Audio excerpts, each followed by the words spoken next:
Good day, this is Dimitri Lascaris coming to you for Reason to Resist on October 25th, 2025. I am currently standing beside a highway that runs from Amman, Jordan to the Allenby Bridge and the Jordan River, which separates Jordan from occupied Palestine. Behind me, off in the distance, beyond these dry hills, is the occupied West Bank. I can more or less make out in the distance, although you won't be able to see it in the video, what I believe to be the Palestinian city of Nablus. But that is the general area that lies behind me, the area of Nablus. I'm going to continue down this road towards the Jordan River and the Dead Sea. I'm going to stop at the site of the baptism of Jesus, or what is reputed to be the site of the baptism of Jesus, and then go down to the Jordan River, where Christians go to be baptized from time to time. And then I'm going to drive northward along the Jordan River towards the Golan Heights. And I don't have any particular objective here other than to see what is happening along the border between occupied Palestine and Jordan. I'll report back soon.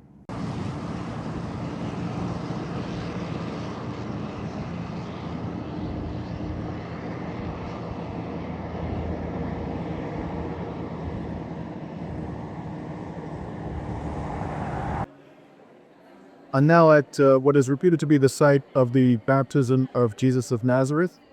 And I'm starting my visit here in the Visitors Center, which recounts the history of this ancient place. And I'll share with you a little bit of what I can see and what I've been able to glean about this area from his exhibitions.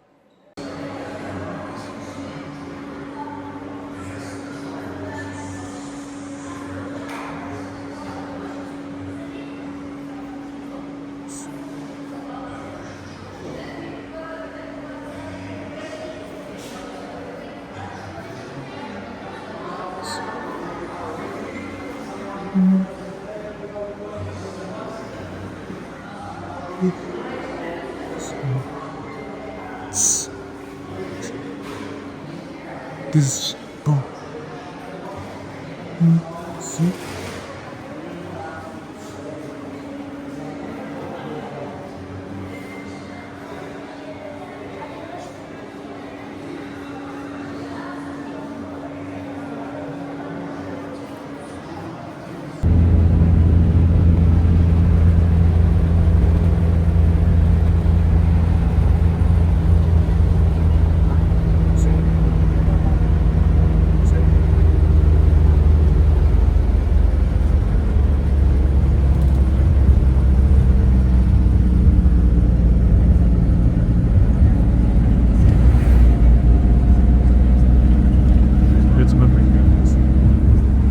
Excuse me. What city is that? Is that Nablus? No, Jericho. Over there. Yes. That's Jericho. No, Nablus behind the building. I see. Jerusalem. Sometimes you see in the toast Jerusalem. This is a checkpoint, Jordan. I told you, after the peace agreement opened. You know how many years closed?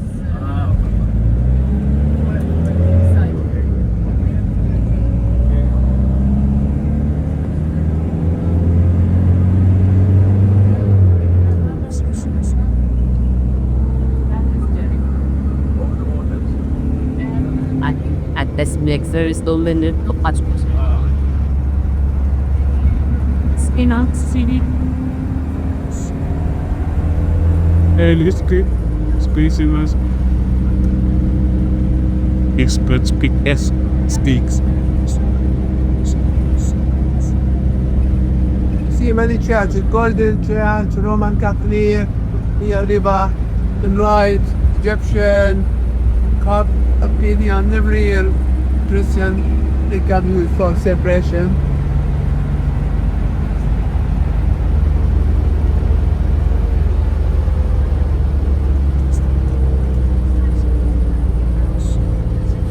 Greek Orthodox here. Where is the Greek? It's a Greek. Greek too. At the river was church, one church. We open, I give you can go in. And this monastery. Shit.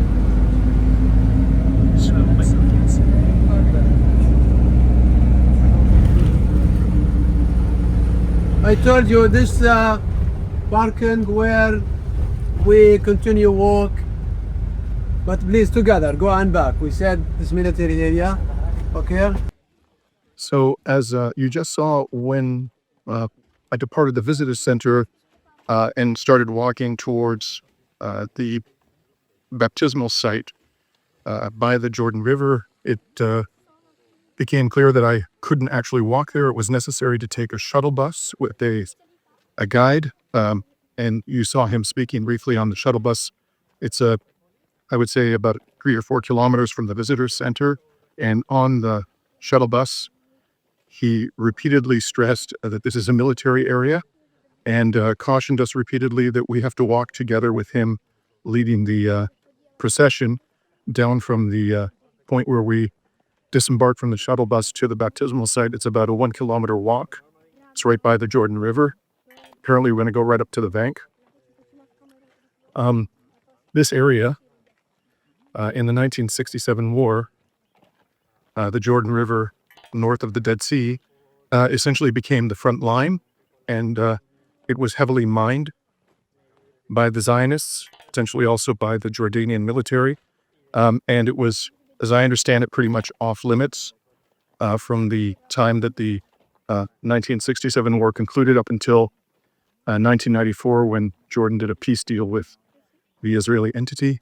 And after that, the area was demined, and this site was developed for visitors to come and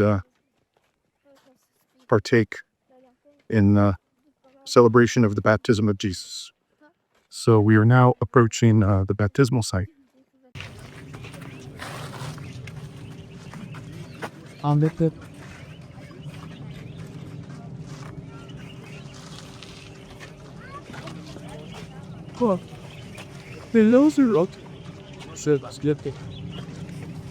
This is the river. Well, are you well? Where you from? Excuse me. So is Palestine just on the other side of this Yes, river? So yes. we're right at the Jordan River, and right, literally a stone's throw from here is Palestine. Yes, So yes. Now, river border. where? Church Jordan, because where the river border, but the river changing, yes? Snake, behind the corner, go left. But he said the river border. Okay, please.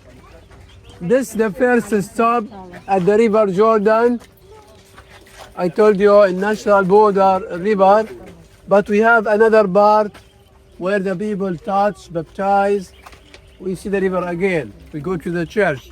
See where the golden church. That in Jordan, because river change. The river not go straight. While in Aramaic they call Yarden river. I mean meandering. And behind the corner go left, right, and look how many meters dry. I told you where you stop. All this was the level was much wider. But in North Jordan, about 7 kilo. Usually down the climate state or the river, when you said the river, where the real site. Now, I want to take you where the old church. Why 6 years for the end? Was discovered approved, and now we found a very old last church where the ancient course river was a water. That's real, but because I told you dry and for the present the one that still cannot use, they built a new church, a new baptism.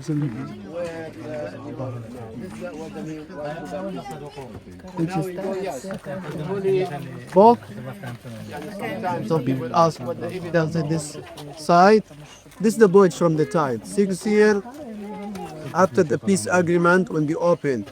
You know how many years crossed from 1967, no peace, to 94. This was crossed. But first, the archaeological Jordan, they ask from the government like project for the looking in the history. 'Cause even after John Christian, the ancient Christian, they lived here. But we found Beni Church was built also. This way, Vatican, even UNESCO, or give the Jordanian size official leader. So this is the point from the time. Jesus crossed the river to John here. Okay? Before John, 8th century, Elijah sent Elijah from Jericho here because also Jewish not believe that in the time king of Ahab Jewish not believe him prophet. They want send the soldier, they want kill him or arrested. That's why they said Elijah leave Jericho and turn east in the Jordan, stay in Wadi or Valley, Cretton. This before John, Elijah also did. If you know the story, Elijah last visit taken up to heaven from here. Chariot fire and horses.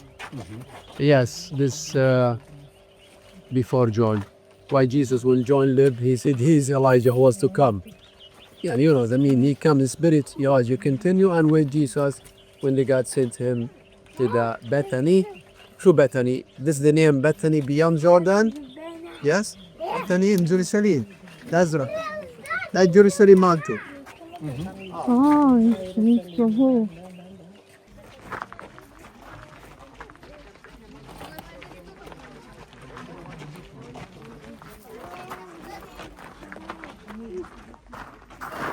Ayun, I think.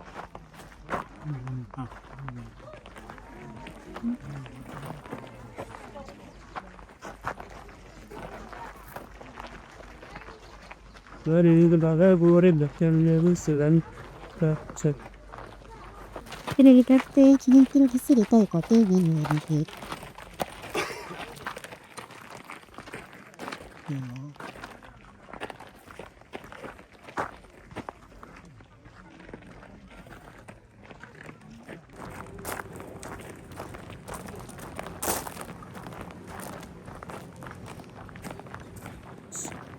Easy.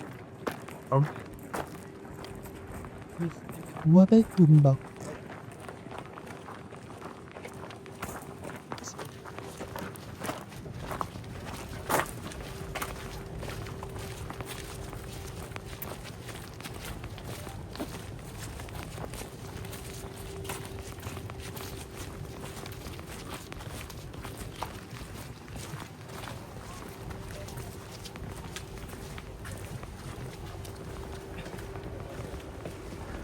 You can see the Jordanian flag right here, and right across the flag of the genocidal Israeli entity, even though that is not Israel. That is occupied Palestine. And these mass murderers have no lawful or moral right to control the borders of occupied Palestine. Something they use, their control, to keep people like myself out at a time when they are committing genocide against the indigenous peoples of this region. That's Palestine just steps away. Я ремонтую здесь, видите, выезды, я давно инвестиции. Дело не шу.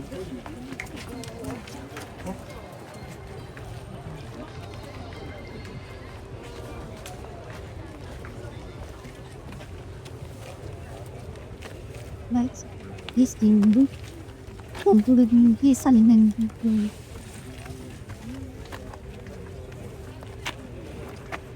Allez, nous, c'est ça. Focus ko to parate ci. Siguta. Oui. C'est tout das. Sure.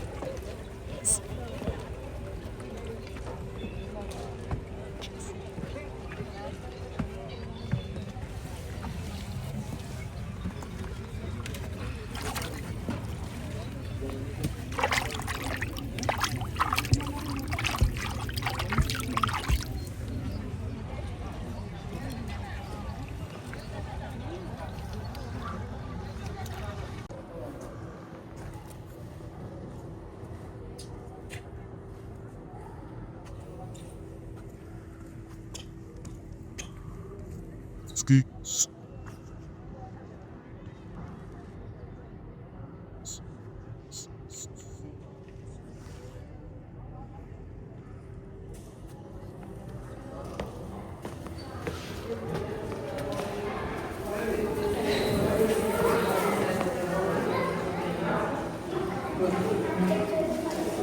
It's much easier.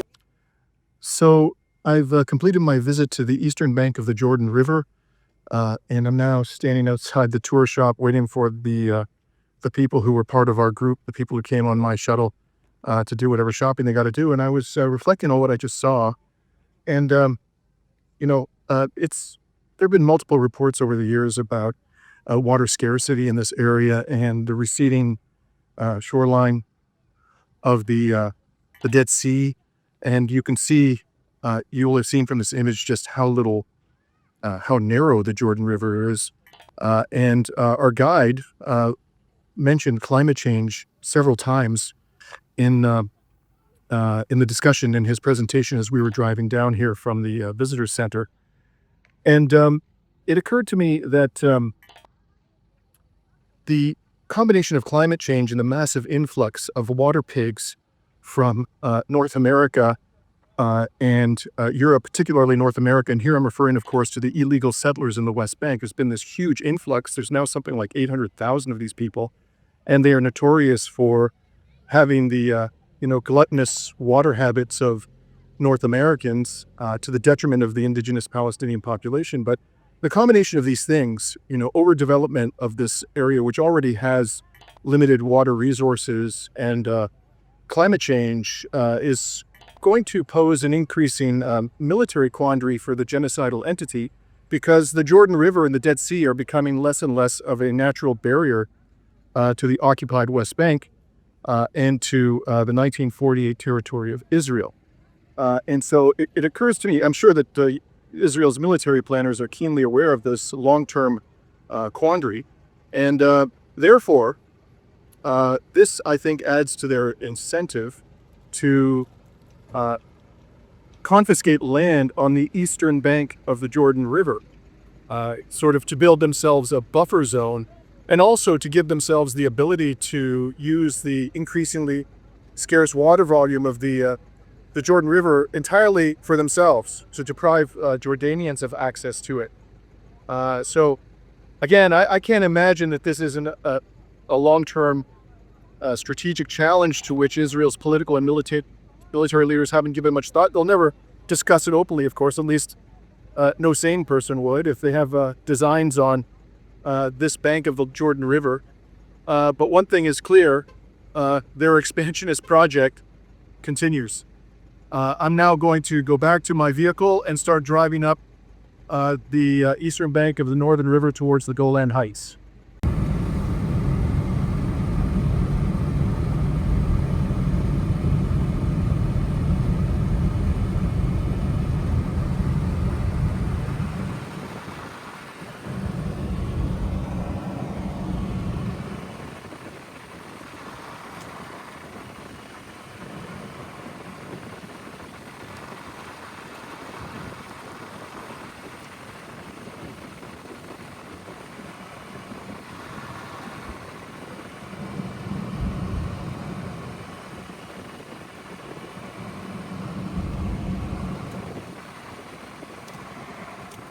Shukran.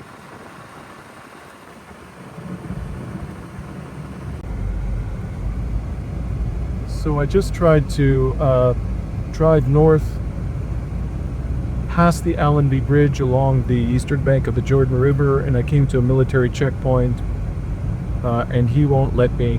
The young soldier would not let me pass through, so now I have to go back south, then go east and get on a highway and head north again, and I just happened to come across this large parking lot with all of these trucks. I don't know if those trucks are meant to carry humanitarian aid to the people of Gaza. So I'm now about 2/3 of the way from the Allenby Bridge border crossing to the base of the Golan Heights. in northeastern Jordan. I've been traveling all along the just parallel to the Jordan River from the time I left the area of the Allenby Bridge, or more precisely the reputed baptism site of Jesus of Nazareth. And this village I'm going through, must be the 7th or 8th village I've gone through while traveling northward towards the Golan Heights. It's very typical of the other villages I have seen. You can tell the buildings are quite worn down. They look like they are quite older. Architecture is unimpressive. They're basically utilitarian. They're there simply to provide accommodation or serve as the premises for a business. But my overall impression, and it was always, every village I've gone through, there was a significant amount of garbage in the streets. The vehicles are old, also run down. The overall impression I have is that there is a fairly low quality of life in this country. This area, outside of Amman, I would imagine, is the most affluent part of the country because of the agricultural industry. Most of this country is extremely arid. This is by far the most productive part of the country agriculturally. So you would think that the people here, relative to other parts of the country, are prosperous. But that's not the overall impression I have. And recall that the country is led by a monarch who is undoubtedly extremely wealthy. Right over there, you can see that is occupied Palestine, off in the distance.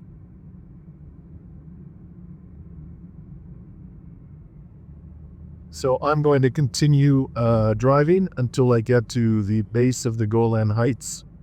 I plan to stop in a village called, if I'm pronouncing it correctly, Kaish, and I expect to be there in about 30 minutes' time. This is you're looking at the Jordanian side of the Jordan River. In any case, I'll report back to you shortly.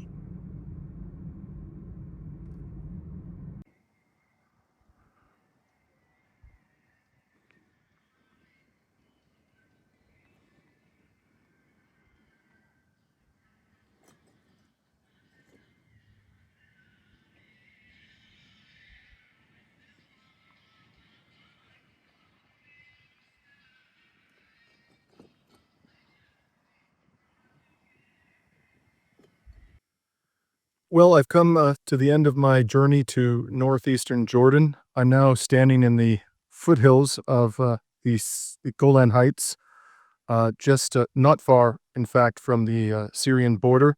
Behind me in this valley is northern occupied Palestine, and you probably won't be able to see it, but I can see from here the southern tip of Lake Tiberias, and somewhere behind me should be the predominantly Palestinian town of Nazareth, which lies within the 1948 boundaries of what they call Israel. And further on, now I'm panning to the south. You may be able to see from here, if you look carefully, the northern edge of the occupied West Bank. In any case, the Golan Heights, the Syrian Golan Heights, remain occupied by Israel since 1967. And I've now seen the Syrian Golan Heights from 3 vantage points: from South Lebanon, from Syria, from southern Syria, and now from northeastern Jordan.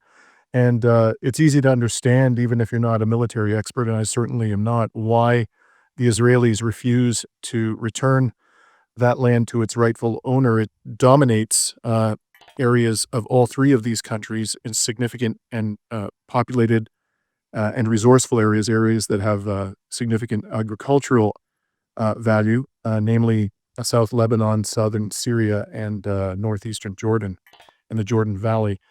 Only one country I know of has actually recognized Israel's illegal annexation of the Syrian Golan Heights. There may be a smattering of others, but the vast majority of the international community denounces it as a violation of international law, as has the UN Security Council and the UN General Assembly repeatedly. And that one major country that it's recognized Israel's theft of the, or legitimized Israel's theft of the Syrian Golan Heights is, of course, the United States, and that was under the first Trump administration. I was told by Laith Marouf, who actually lived for a number of years in Jordan, that the Golan Heights is almost entirely bereft of forestation, and a major reason for that, according to Laith, the executive director of Free Palestine TV, who's a frequent guest on Reason to Resist, is that the Israelis in the 1967 war made extensive use of napalm. And you may recall at that time that that's precisely what its principal backer, the United States, was doing with horrific effect in the Vietnam War. I'm now going to head southward again through the Jordanian city of Irbid to Amman, and I'll be leaving tomorrow for Athens before taking a flight to Montreal on Monday. Just some final closing observations. When I was driving up here from the Allenby Bridge, it took me about 2 hours, not because it's very far, but because the driving was very slow. There were a number of, maybe a dozen or more villages I went through, speed bumps along the way. I was a little bit surprised not to see a significant military presence on either side of the border, but I did go through a number of police checkpoints in these Jordanian villages. They were manned by 1 or 2 police officers, none of whom had an automatic weapon. They were armed, but they didn't have automatic weapons. So visibly, at least, there wasn't a heavy military and police presence in this area. But that doesn't mean, of course, that there aren't military forces present here, but discreetly present. The other thing I want to reiterate is that this particular part of Jordan, which should be relatively prosperous, was actually, from my perspective, it looked very, very modest in terms of its means. Agriculturally, this is vitally important to the sustenance of the Jordanian population, but the resources of the region don't appear to have trickled down to the workers and the farmers of the area. The autocrat, by contrast, the king, who is a vassal of Washington, lives opulently in palaces throughout the country. In any case, I personally felt welcomed by the Jordanian people. They were very hospitable, but I've had that experience wherever I've traveled in Arab and Muslim countries, and I've been to many now. Unfortunately, they don't have a government, it seems to me, which is representative of their interests. If it were, it wouldn't style itself a monarchy, and it would hold regular elections that are free and fair, and have a policy towards this genocidal entity over here behind me that is reflective of the will of the people. And if it did have such a policy, surely there would be no diplomatic presence of the Israelis here, and there would be no military or economic cooperation between the two states. And let us hope that one day this country, troubled land, does indeed have a government that is representative of the people. For now, I'm signing off from northeastern Jordan across the border from northern occupied Palestine for Reason to Resist on October 25th, 2025.